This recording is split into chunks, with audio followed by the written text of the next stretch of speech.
नमस्कार। Gurugram degree college में आपका एक बार फिर स्वागत है। आज हम एक नए टॉपिक के साथ आपके साथ हाजिर हुए हैं। टॉपिक रहेगा हमारा न्याय सिद्धांत, जिसमें मुख्य रूप से हम अरस्तु की, प्लेटो की, संत Thomas Aquinas, John Rawls, Robert Nozick आदि विचारकों की जो मुख्य मुख्य बातें उन पर चर्चा करेंगे। सबसे पहले हम जो वर्तमान में सबसे लोकप्रिय सिद्धांत है न्याय का, जॉन रॉल्स के बारे में चर्चा करते हैं। जॉन रॉल्स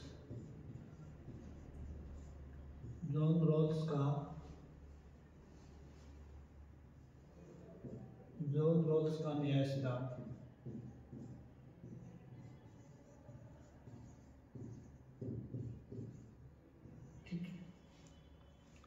सबसे पहले हम जॉन रॉल्स के जीवन परिचय की अगर बात करें तो इनका जन्म अमेरिका में हुआ था। ये अमेरिका के उदार समतावादी विचारक थे। उदार समतावादी विचारक थे। ठीक है। जन्म इनकी बात करें हम तो इनका जन्म 21 फरवरी 1921 को, और अगर इनकी मृत्यु की बात करें तो 24 नवंबर 2009। ठीक है। इन्होंने अपना इनकी अगर हम रचनाओं के लेख की बात करें तो इन्होंने कुछ लेख लिखे हैं। जो सबसे पहले उन्होंने 1957 में अमेरिका जर्नल एक लेख प्रकाशित किया था, निष्पक्षता के रूप में न्याय।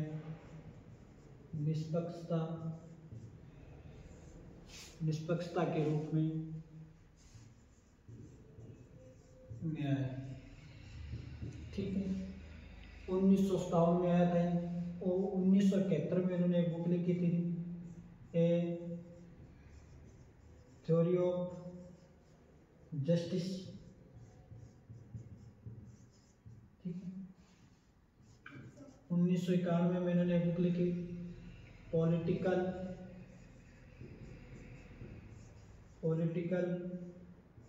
लिबरलिज्म। 1999 में इनकी बुक आई थी, द लव ऑफ पीपल। ठीक है। 2001 में जस्टिस एज फेयरनेस इनकी बुक आती है। ये इनकी रचनाओं की। अब बात करें हम इनके न्याय सिद्धांत की। इन्होंने अपना जो न्याय सिद्धांत है मुख्य रूप से अमेरिका समाज पर केंद्रित किया है। अमेरिका समाज में जो समय की प्रचलित परिस्थितियां उनका गहन अध्ययन करते हुए, सामाजिक विषमताओं का अध्ययन करते हुए न्याय का एक विस्तृत रूपरेखा सिद्धांत देने का प्रयत्न किया है, जिसमें उनके अमेरिका समाज की जो पृष्ठभूमि है उसका भी कुछ इनके चिंतन में प्रभाव पड़ा, और अमेरिका समाज में जो हो रही थी उथल पुथल उसका मुख्य कारण जानने की कोशिश की, और अंत में ये कहा कि मुख्य जो समस्या है वो सामाजिक न्याय की। तो अमेरिका में एक तो नरीक जातीय आंदोलन चल रहा था, नरीक जातीय आंदोलन। ठीक है। और दूसरा एक वियतनाम का मुद्दा, वियतनाम का मुद्दा। नरीक जातीय आंदोलन थे, उनमें अश्वेत आंदोलन का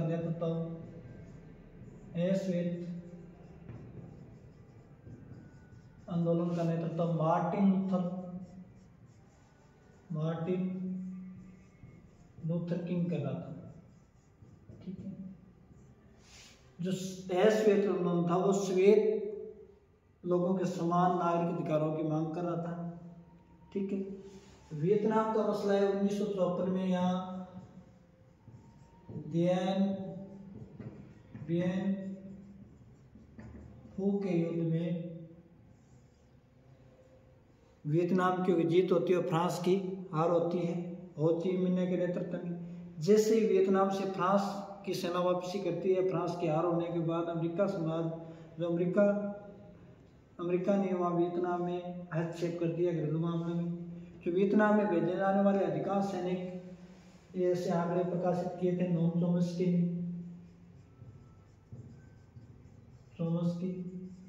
आदि विचारकों ने कि जो वियतनाम में भेजे जाने वाले वो अधिकांश सैनिकों ने श्वेत है।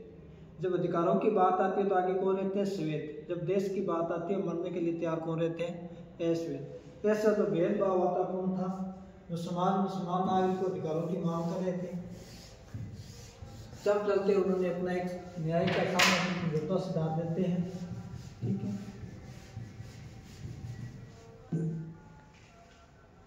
फिर न्याय का जो सामाजिक समझौता से पहले इन्होंने एक थ्योरी ऑफ जस्टिस में जो प्रचलित उपयोगितावादी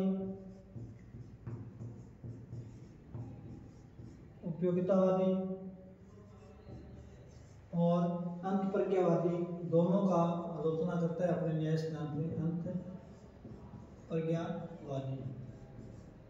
विचारकों, ठीक है, उपयोगितावादी विचारकों में अपने न्याय सिद्धांत देने से पहले बेंथम और सिकविक के विचारों की आलोचना करता है। ठीक है, अंतप्रज्ञावादी में ब्रायन मेरी, मुरे और जेपी रॉस आदि विचारों की आलोचना करते हैं। उपयोगितावादी मुख्य रूप से जो परिणाम को महत्व देते हैं। आदि उपयोगितावाद का जो मूल मंत्र है अधिकतम व्यक्तियों का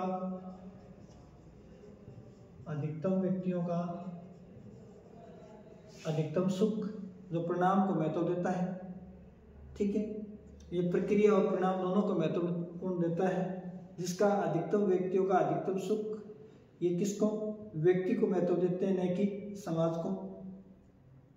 दूसरी जो अंतप्रज्ञावादी है कहते हैं सहजबोधवादी होते हैं, जो मानते हैं अंतरात्मा की आवाज होती है वो न्यायप्रिय होती है।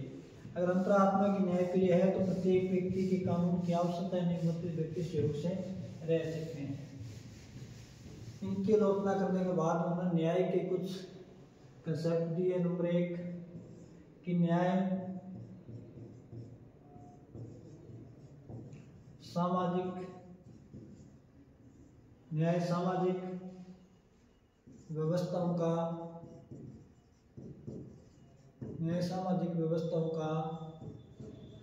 प्रथम सद्गुण है। ठीक है, न्याय एक सहयोगात्मक चेष्टा है। न्याय एक सहयोगात्मक चेष्टा है।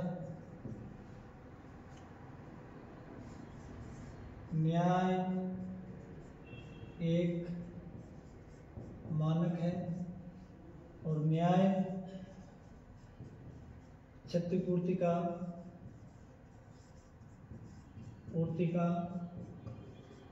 साधन है।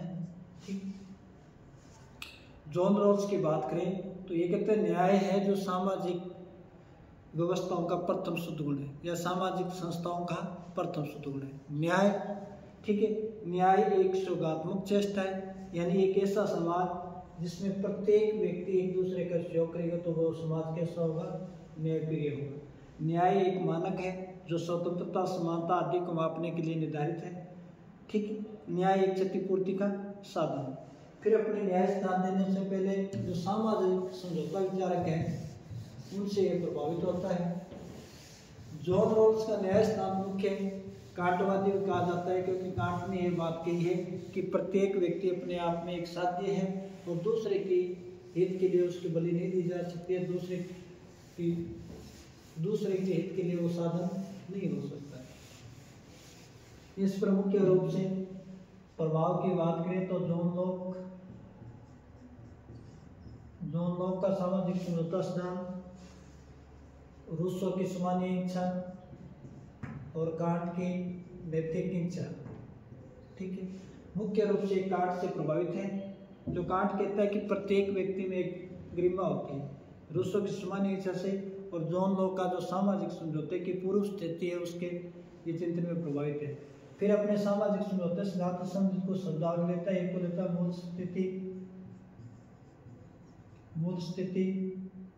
नंबर 2 अज्ञान का पर्दा। नंबर 3 विवेकशील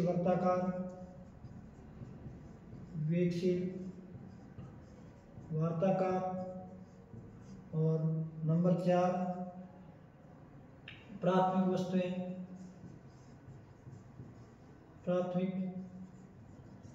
वस्तुएं, और नंबर 5 विमर्शी समतत्व, और नंबर 6 बुनियादी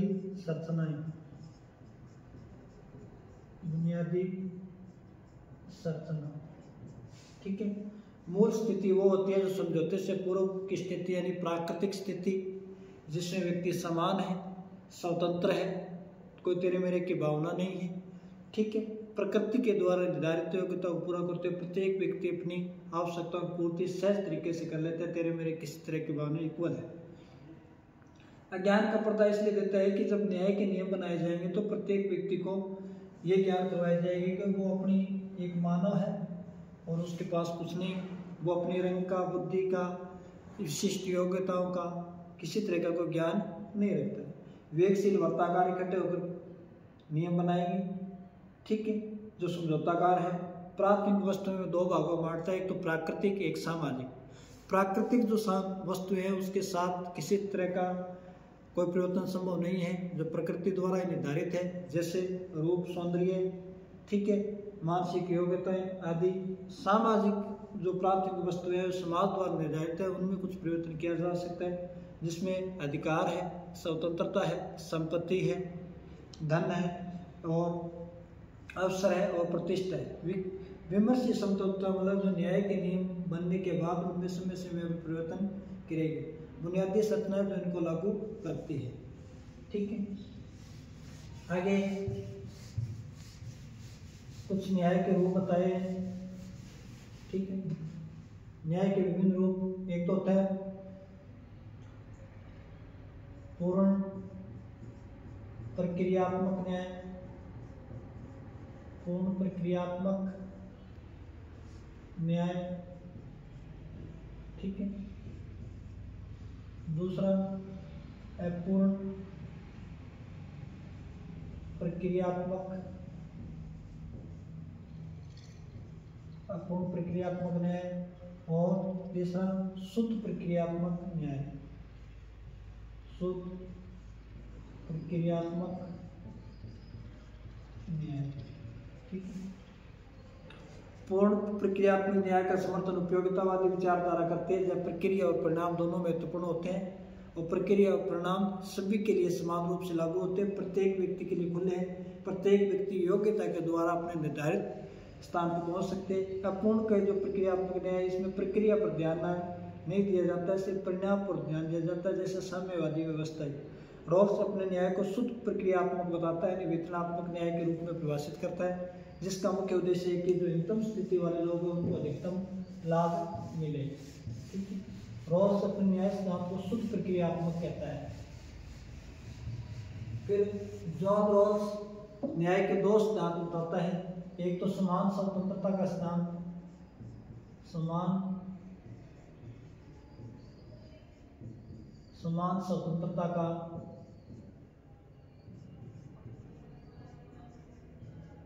स्वतंत्रता का सिद्धांत।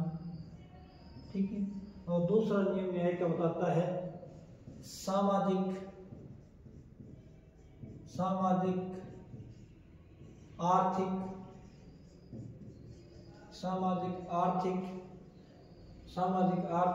विषमताओं के निपटान का सिद्धांत। ठीक है।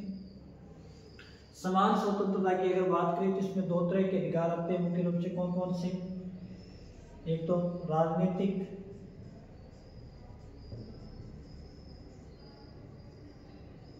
और दूसरा नागरिक। ठीक है। और सामाजिक आर्थिक विषमताओं की निदान तो सामाजिक और आर्थिक जो प्रतिनिधित्व भेद होते हैं इसमें दो सिद्धांत देता है। एक तो देता है भेदमूलक सिद्धांत, भेदमूलक सिद्धांत, और दूसरा देता है अवसर की समता। जो समान स्वतंत्रता का सिद्धांत है वो सबके लिए समान रूप से लागू है, जिसका उपयोगितावादी समर्थन करते हैं, जिसमें प्रक्रिया और परिणाम दोनों महत्वपूर्ण हैं। ठीक है, इसमें परिणामों को बल दिया जाता है। जो समाज में सामाजिक और आर्थिक रूप से पिछड़े वर्ग है उनको भेदमूलक सिद्धांत के द्वारा अधिकतम लाभ की बात की जाती है। नहीं, अवसर की समानता में सबके लिए अवसर समान है, समान योग्यता पर पहुंच सकते हैं। फिर ये कुछ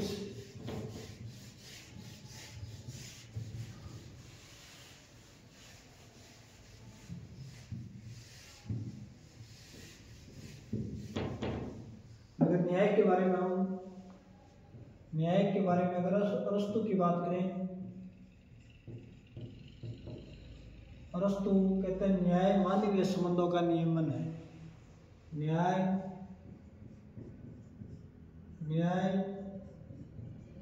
मानवीय संबंधों का नियमन है। ठीक है, नियमन है। ठीक है, अरस्तु भी न्याय को दो भागों में बांटता है, एक सामान्य न्याय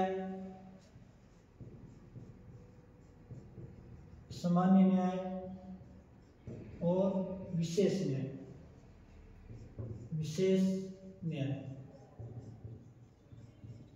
सामान्य न्याय सबके लिए समान है। ठीक है, विशेष न्याय का मतलब होता है एक तो वितरणात्मक न्याय और एक क्षतिपूर्ति के रूप में न्याय।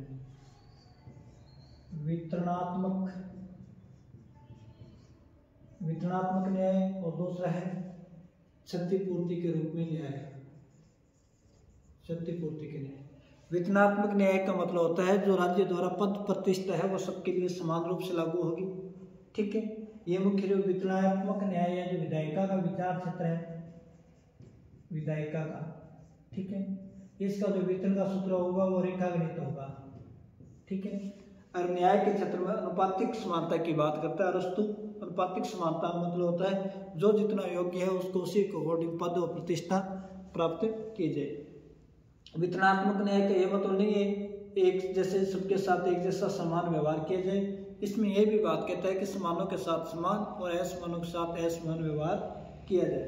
क्षतिपूर्ति का न्याय जो न्यायपालिका क्षेत्र का विचार क्षेत्र में आता है, जिसमें परस्पर लेन देन से संबंधित है। जिस अनुपात में व्यक्ति की हानि हुई है उसी अनुपात की उसकी क्षतिपूर्ति की जाए। अगला विचार अगर हम बात करें तो वो प्लेटो है। प्लेटो अपने न्याय सिद्धांत को कर्तव्य महत्व देता है। ठीक है, प्लेटो अपने न्याय सिद्धांत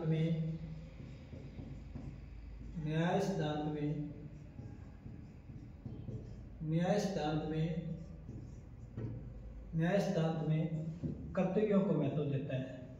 किसको? कर्तव्यों को। ठीक है, प्लेटो अपने न्याय सिद्धांत में कर्तव्यों को महत्व देता है, जो ये बात कहता है प्रत्येक व्यक्ति को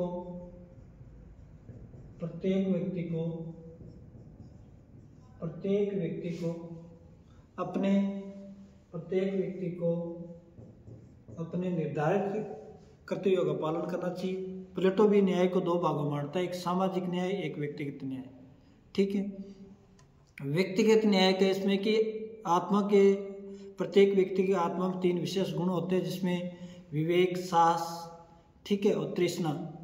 जिस अकॉर्डिंग है उस वर्ग में वो अपना कार्य संपादित करे। सामाजिक न्याय मतलब है कि जो समाज में प्रत्येक वर्ग है वो अपने निर्धारित कर्तव्यों का पालन करे और दूसरे वर्ग में किसी तरह की रुकावट पैदा न करे। इसके बाद में अगले विचार में न्याय के क्षेत्र में बात करते हैं वो सन ऑगस्टाइन है।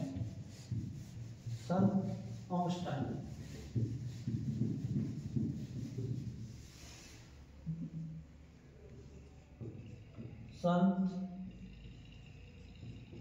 ऑगस्टाइन, ठीक है। संत ऑगस्टाइन कहते हैं न्याय ईश्वरीय मूल्य है और जहाँ न्याय नहीं होते वो चोर डाकुओं का झुंड मात्र है। प्रत्येक व्यक्ति को न्याय का पालन करना चाहिए, ठीक है। फिर अगले विचार की अगर बात करें हम न्याय के क्षेत्र में, तो रॉबर्ट नोजिक है। रॉबर्ट नोजिक, जो मुख्य रूप से जॉन रॉल्स सिद्धांत की आलोचना करती है और न्याय का हकदारी सिद्धांत प्रस्तुत करता है। न्याय का हकदारी सिद्धांत या संपत्ति का हकदारी सिद्धांत, ठीक है। इनकी एक बुक है अनार्की स्टेट एंड यूटोपिया, जो 1974 में प्रकाशित हुई थी, जिसमें बेगार आदि व्यवस्था को विरोध करता है और जो संपत्ति है उसका वो समर्थन करता है, रॉबर्ट नोजिक, ठीक है।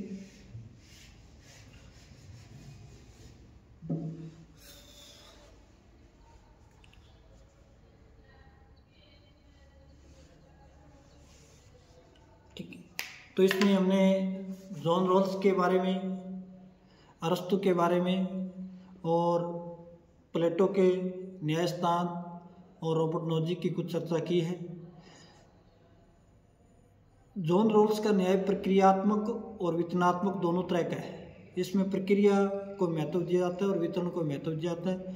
जॉन रॉल्स के न्याय सिद्धांत की मुख्य विशेषता यह है कि जो समाज के सबसे कमजोर तबका है उसके लिए वो भेदमूलक सिद्धांत प्रस्तुत करता है और साथ में ये कहता है कि जब हितम स्थिति वाले स्थितियों का अधिकतम लाभ मिले वो समाज न्यायप्रिय है।